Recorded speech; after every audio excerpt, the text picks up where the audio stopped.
War on Drugs for Humanity. Word on Drugs for Humanity, luar biasa sekali ya. Peluang mereka untuk bisa tidak kambuh menggunakan narkoba atau lagi, pulih ya, itu pulih. di angka 80-90%. Korban penyalahguna kan di Sumut paling besar ini. Jangan yang selama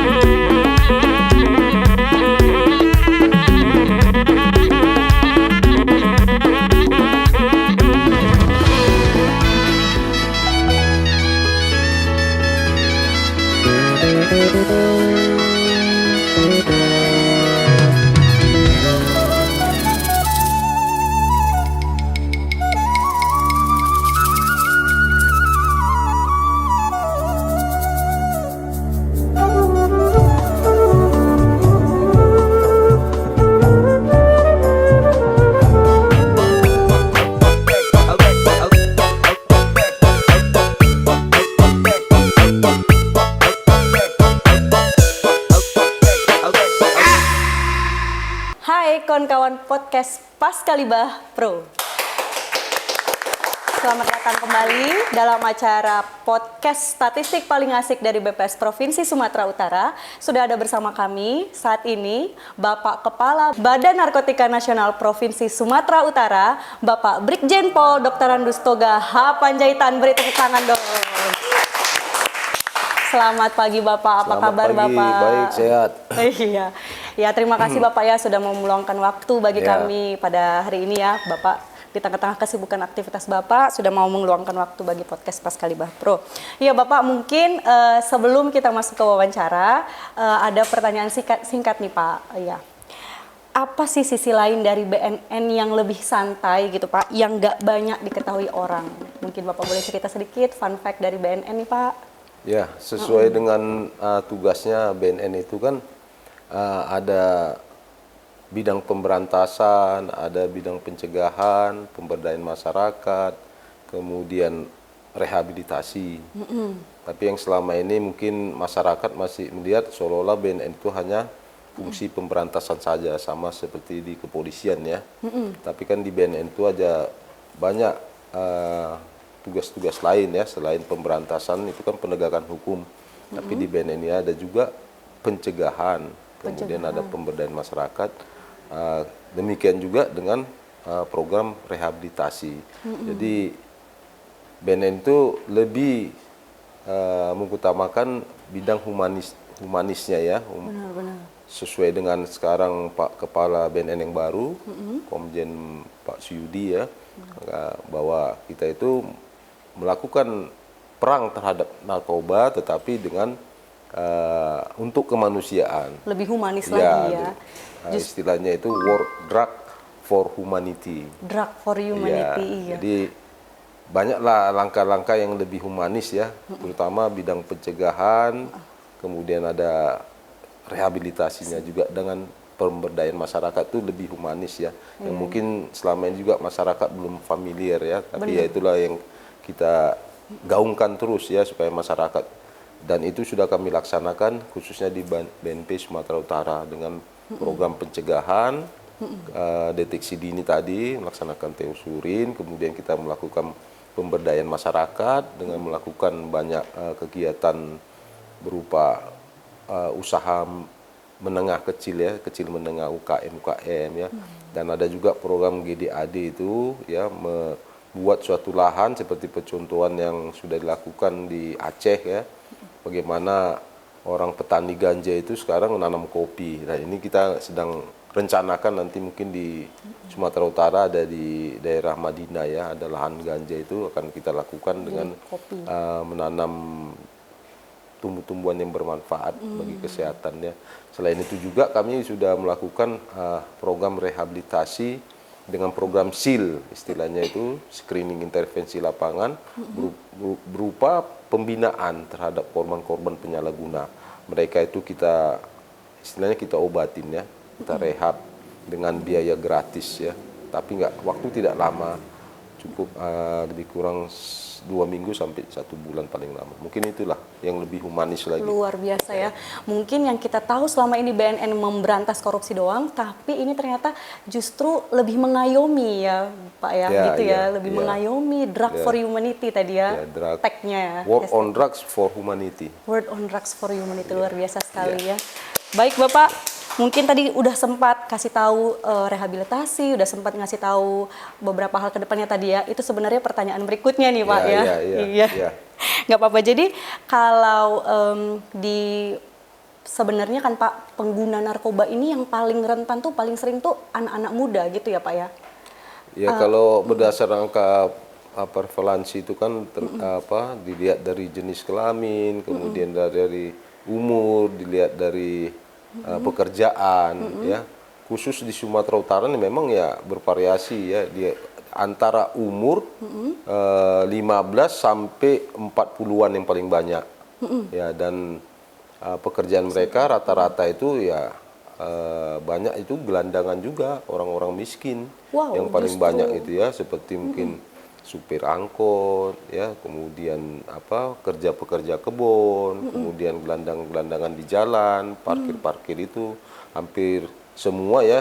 Seperti kita ketahui bahwa Sumatera Utara itu angka prevalensinya yang tertinggi di Indonesia, lebih dari 1 juta orang terpapar menggunakan narkoba. Dan sebagian besar itu anak muda gitu ya Pak? Ya, bervariasi umur antara 15 sampai 40 tahun tadi. Paling banyak. Tapi saya penasaran nih Pak, gelandangan, supir angkot, justru yang terpapar narkoba justru orang yang sebenarnya uangnya sedikit gitu. Berarti narkoba ini sesuatu yang sangat mudah dicari gitu ya Pak, didapatkan gitu ya? Jadi di Sumatera Utara itu inilah yang sedang kita lakukan program rehabilitasi penjangkauan terhadap mereka yang menggunakan narkoba sesuai Undang-Undang Nomor 39 tahun 2000, Undang-Undang 35 tahun 2009 pasal 5 bahwa pengguna itu adalah korban penyalahguna. Korban penyalahguna itu wajib direhabilitasi.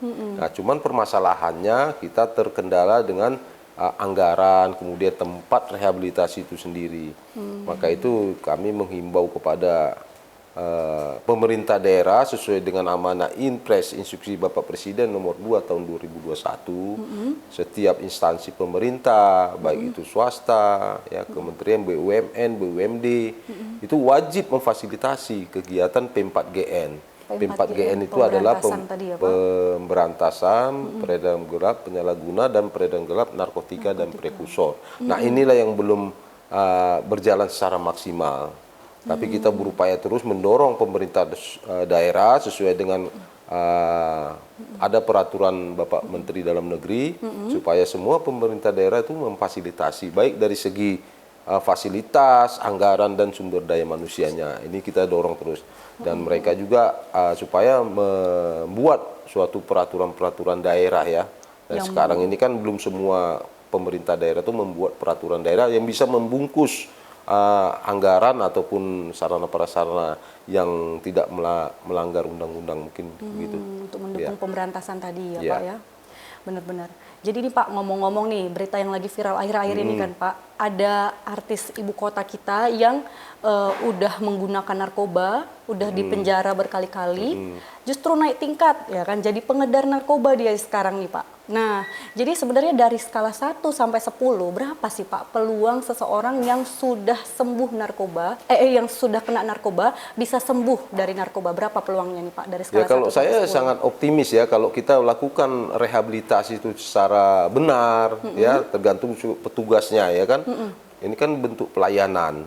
Ya, saya optimis peluang mereka untuk bisa tidak kambuh atau pulih ya, itu di angka 80-90%. Asal petugasnya betul-betul melaksanakan program itu sesuai dengan prosedur. Tapi kembali lagi ya, kalau kita lihat ya sekarang kayak di Sumatera Utara ini kan banyak itu pengguna itu, korban penyalahguna itu adalah mereka yang hidupnya di bawah, menengah ke bawah ya. Jadi rata-rata juga mereka pengangguran. Jadi harusnya setelah mereka kita lakukan rehabilitasi, nanti sudah agak pulih, dia kembali ke masyarakat, mereka harus diberikan juga lapangan pekerjaan. Benar. Jadi Ah, pasca ya kita berikan rehabilitasi. life skill ya, keterampilan, tapi harus juga digunakan. Nah, disinilah tugasnya pemerintah daerah memberikan mereka lapangan kerja, ya. Mungkin mereka direkrut menjadi petugas kebersihan atau yang lainnya, ya kan? Ya, dikasihlah gaji UMR. Jadi negara itu yang harus mau memberikan anggarannya. Ya, seperti kalau saya mencontohkan sebenarnya kebutuhan kita itu kalau kita sebenarnya di Indonesia ini kalau bisa ya di angka 100.000 lah per tahun ya. Kalau di Sumut ini mungkin minimal ya 10.000, 20.000 orang per tahun supaya bisa terjangkau angka 1 juta tadi ya. Korban penyalahguna kan di Sumut paling besar ini. Jangan yang selama ini kita di rehabilitasi itu di Sumut ini 1 tahun itu paling 1.000-2.000 orang. Ini sangat minim sekali. Tapi kalau gotong royong semua pemerintah daerah memberikan anggarannya, saya kira bisa lah kita mencapai Sama-sama angka tadi komitmen 10.000, ya. 20.000 orang. Maka itu ada rencana Pak Kepala BNN RI yang baru, Pak Suyudi, kita mungkin akan ditingkatkan lah nanti khusus di Sumatera Utara ini, Balai Loka Rehabilitasi itu kan nanti menjadi balai besar. Balai Ya, Loka kita bisa berharap Rehabilitasi. nanti sekali merehab orang itu sampai di angka Ratusan minimal ribu. 1.000 lah sekali rehab ya, tidak Sekali lagi rehab. di angka cuman 10 orang, 20 orang ya. Nah, mungkin itu. Jadi sebenarnya angkanya peluangnya sangat tinggi ya Pak. Tadi bicara kita Ya, 80 sampai 90% itu angka yang sangat mungkin sebenarnya kita kan seorang juga sembuh. melakukan kuesioner ya kepada mereka yang sudah kita rehabilitasi. Jadi selama mereka kita lakukan program SIL tadi, screening intervensi lapangan ya, itu bagian dari rehabilitasi itu, kita melihat ada kenaikan tingkat fisiknya, yaitu bisa di angka ya sampai 5%. Kemudian psikisnya juga dia bisa naik, paling cuma 2 minggu di sini ya, bisa naik 2 sampai 3%. Oke. Jadi kalau ini juga misalnya berjalan sesuai prosedur sampai dia 3 bulan, saya yakin lah Bagus ya tingkat harusnya, kepulihan Pak. mereka tinggi. Tapi kan kembali lagi setelah mereka lakukan pasca rehab tadi, rehabilitasi nanti ada pasca rehab itu. Bagaimana kita melihat Menyerap. keadaan dia di sosialnya ya, di lingkungannya, bagaimana kehidupan dia sehari-hari, dia jalan nggak program yang sudah kami berikan di sini. Nah itu kan perlu juga pemantauan di lapangan. Kita harus ada kunjungan keluarga, kunjungan kepada RT RW-nya, menanyakan ya. Tapi ya terkendala lagi kembali lagi masalah anggaran untuk pasca rehab itu kita juga masih minim. Benar, Jadi perlu memang ya keseriusan aja ya dari pemerintah ya, mulai dari pusat sampai ke daerah. Nah, inilah yang saya sudah sering diskusikan kepada seluruh mulai Bapak Gubernur, kemudian Bupati, Wali Kota, supaya kita diberikan memfasilitasi lah mereka ya, pemerintah daerah, baik itu dari segi anggarannya, fasilitasnya ya, kemudian juga sarana prasarananya. Dan alhamdulillah lah sekarang sudah mulai welcome, beberapa kabupaten kota sudah datang ke saya berkoordinasi ya. Ada kemarin dari Tanakaru, dari Sibolga, dari Tapsel ya, dari Sergi, Mau Kota Medan berkoordinasi juga ya, ya. Pak. Ya, Sama-sama. sudah mulailah kita mendiskusikan bagaimana ke depannya sesuai juga dengan instruksi dari Bapak Menteri Dalam Negeri ya, supaya pemerintah daerah ya Ikut lebih campur serius tangan lagi juga ya mungkin Pak. itu ya. Luar biasa sekali Ya. sih. Jadi memang teman-teman untuk mendukung korban-korban narkoba Ya. tadi itu kita butuh komitmen yang kuat gitu Ya, ya dari ya. pemerintahan, Ya, pasca pemerintah rehabilitasinya pusat maupun seperti pemerintah apa. daerah, iya. Benar, luar biasa sekali Bapak. Nah ini mungkin Bapak, ada nggak sih tips dari Bapak bagaimana sih caranya supaya anak muda ini kan tadi nggak salah gaul nih Pak, jadinya mereka nggak ikut-ikutan narkoba gitu. Ya. Ada nggak tips dari Bapak mungkin? Memang selama ini kan kami sudah banyak melakukan sosialisasi ya, baik itu ke sekolah-sekolah, mulai tingkat SD, SMP, SMA, bahkan universitas. Selain itu juga di kementerian lembaga, ya BUMN, BUMD, kami banyak melakukan sosialisasi ya. Kita kasih gambaran umumnya tentang narkoba itu, kemudian bagaimana pencegahannya, ya bagaimana menghindarinya, apa yang harus kita lakukan. Tapi kembali lagi bahwa masalah narkoba ini tidak hanya masalah petugas saja atau BNN saja atau kepolisian saja atau TNI aja, tidak. Tapi ya di sini juga pihak keluarga paling dominan, terutama orang tua, ya, kemudian pihak lingkungan juga, RT RW-nya jika ada penting, misalnya keluarganya ya menggunakan atau baru-baru belajar, ya segera aja dilapor kepada petugas ya, kepolisian bisa, tentara bisa, kemudian ke BNN bisa, ya untuk kita lakukan langsung penjangkauan, ya minimal kita lakukan SIL tadi atau rehabilitasi tadi.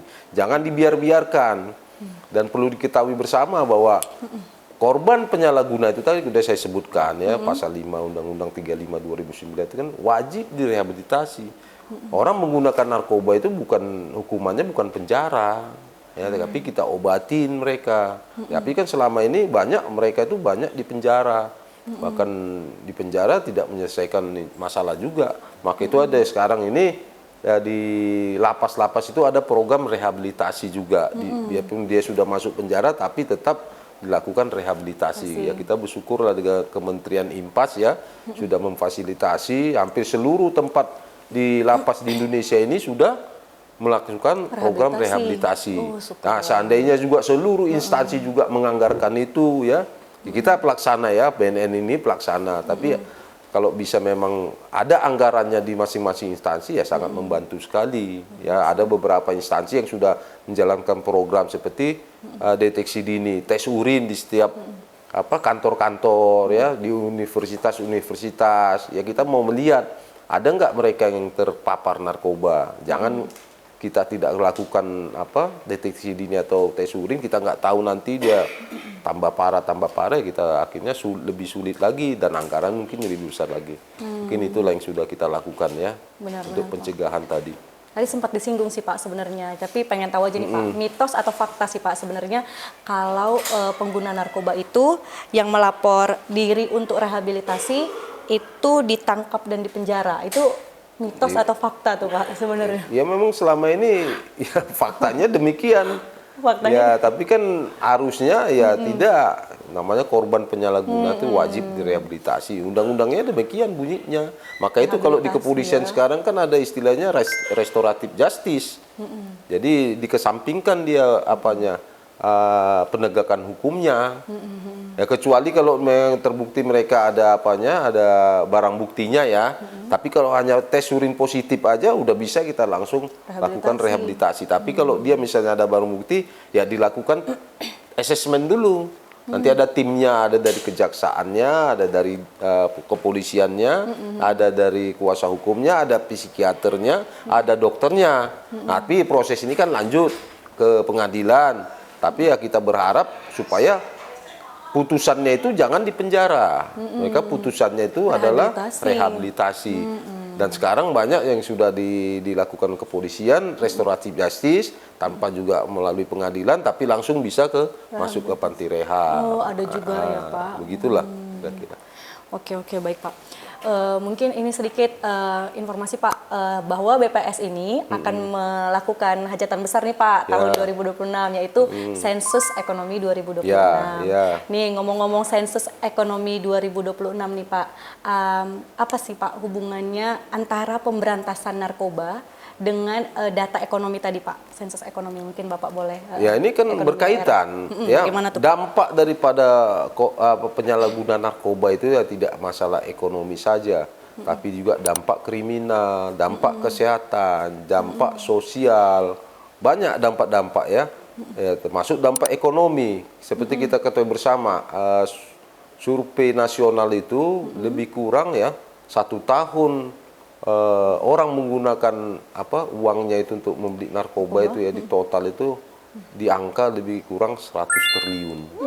Seandainya uang 100 triliun ini digunakan untuk kegiatan UMKM atau segala macam itu ya kan sangat besar sekali. Iya, luar biasa sekali. Maka itu ya banyak yang mereka tanpa disadarinya ya. Mungkin kalau dia orang per orang kan kecil ini, ya satu orang bisa menggunakan 10.000, 20.000, kan jumlahnya kan jutaan. Maka itu perhitungan kita itu di angka 100 triliun lebih. Seandainya inilah masyarakat ini bisa aja dialihfungsikan tadi ya ke usaha. Ekonominya atau uangnya dikelola untuk hal-hal yang positif. Ya saya kira untuk ekonomi ini juga bisa berjalan. Jadi selama ini mungkin uang-uang yang digunakan itu hanya masuk ke kantong segelintir bandar-bandar tadi kan, ya sekelompok orang tadi itu. Kan harusnya kalau masyarakat bisa menahan diri ya tidak menggunakan narkoba. Nah itulah program yang kami laksanakan di BNN ini dengan program SIR, kita menjelaskan ke mereka. Mereka minimal punya pengetahuan lah. Apa sih dampak narkoba ini? Tidak hanya masalah kesehatan saja, tapi kriminal, ekonomi, sosial, kawin cerai, bagaimana, belum lagi penyakitan, ya ada sakit jantung, paru-paru, bahkan HIV/AIDS. Nah, ini kita jelaskan ke mereka, jadi mereka punya gambaran. Seperti apa? Nah, yang selama ini mungkin tidak mereka itu tidak kita intervensi, tidak kita beri penjelasan. Mereka banyak jadi nggak ngerti kan, tapi setelah kita berikan penjelasan, mereka minimal ada ketahanan dirinya sendiri. Dari dalam diri sudah ada ya pengetahuan tadi, bagaimana menghindarkan tidak menggunakan narkoba, bagaimana menghadapi lingkungan yang kawan-kawannya pakai narkoba, ya sudah ada ketahanan diri. Kita berharap dengan ketahanan diri nanti ada ketahanan keluarga juga, ya setiap keluarga yang mengetahui anak-anaknya atau saudara familinya segeralah melapor kita ke BNP Sumut supaya kita lakukan tindakan secepat mungkin ya, mungkin itu. Iya, jadi sebenarnya tadi Pak, secara nggak langsung ya sebenarnya pemberantasan narkoba itu sangat berperan penting bagi data ekonomi gitu ya Pak. Boleh dong Pak kasih tahu sama teman-teman kon-kon podcast Pascaliba Pro Pak, betapa pentingnya tuh data ekonomi sebenarnya Pak buat kita bersama. Jadi buat teman-teman podcast Pascaliba Pro dan seluruh masyarakat khususnya di Sumatera Utara, saya menghimbau ya kepada teman-teman semuanya supaya menghindari, jangan sekali-sekali menggunakan narkoba karena dampaknya itu ya yang jelas itu kesehatan udah pasti ya, kita sakit-sakitan, kemudian dampak ekonominya kita jadi miskin, dampak kriminal ya, sering terjadi pencurian, perampokan, begal segala macam, dampak sosial anak-anak kita terlantar, kita kena menggunakan uang kita untuk pakai narkoba ya, termasuk istri juga kawin cerai segala macam. Jadi saya mengimbau jangan sekali-sekali menggunakan karena dampaknya sangat besar atau sangat luas ya kepada seluruh sendi-sendi kehidupan kita. Mungkin itu. Jadi kalaupun ada misalnya anggota keluarga yang terdampak, ya segera aja melapor. Gak usah ditakut di penjara, gak usah takut nggak dikasih makan, kita kasih layanan gratis di BNP Sumatera Utara. Mungkin itu pesan dari saya. Iya, jadi kalau ada tadi teman-teman atau keluarga yang butuh bantuan BNN, bisa melapor ke BNN Provinsi Sumut gitu ya Pak? Ya. Bisa dari mana aja tuh Pak? Iya, ini ada IG kita di info BNN Provinsi Sumatera Utara, call centernya 0811 6158 222, hanya di WA ya. Saya ulangi lagi 0811 6158 222. Wah, baik Bapak. Iya. Terima kasih Bapak. Mungkin itu tadi beberapa pertanyaan kita yang udah kita hasil wawancara dengan Bapak. Sangat menambah wawasan sekali nih Pak. Sangat menambah insight-insight positif bagi kita dan teman-teman semua nih Pak. Untuk tidak menyalahgunakan narkoba, untuk enggak coba-coba juga gitu ya Pak. Dan jangan lupa juga teman-teman buat dukung dan berpartisipasi terus dalam pendataan sensus ekonomi tahun 2026 tahun depan. Begitu aja mungkin wawancara hari ini Bapak. Terima kasih. Saya dengar-dengar nih Bapak udah mau pensiun bulan November 2025 ini, benar ya Pak? Tapi tetap harus mengabdi kepada masyarakat, negara dan bangsa. Harus tetap mengabdi ya. Adanya War on Drugs for Humanity. Yes. Huha. Iya, selamat memasuki masa purnabakti Bapak nanti ya. Semoga sehat selalu dan sukses selalu Bapak. Baik, teman-teman podcast Pascaliba Pro, terima kasih untuk sesi hari ini kita sudah selesai. Sampai jumpa di episode-episode berikutnya. Dah. Terima kasih Bapak.